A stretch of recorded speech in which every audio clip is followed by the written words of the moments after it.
গুরুত্বপূর্ণ শবে বরাতের এই রাতে যাদের দোয়া কবুল হয় না, নাম্বার 1, মুশরিক, যে আল্লাহর সাথে শরিক করে শিরকে লিপ্ত থাকে।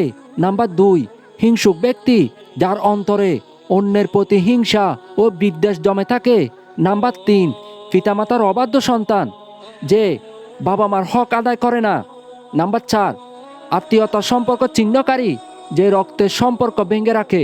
নাম্বার 5, ব্যভিচারে লিপ্ত থাকে, যে প্রকাশ্যে বা গোপনে হারামে লিপ্ত থাকে। নাম্বার 6, মদ্যপ ব্যক্তি, যে নেশা ছাড়তে চায় না, গুনাহ আঁকড়ে ধরে।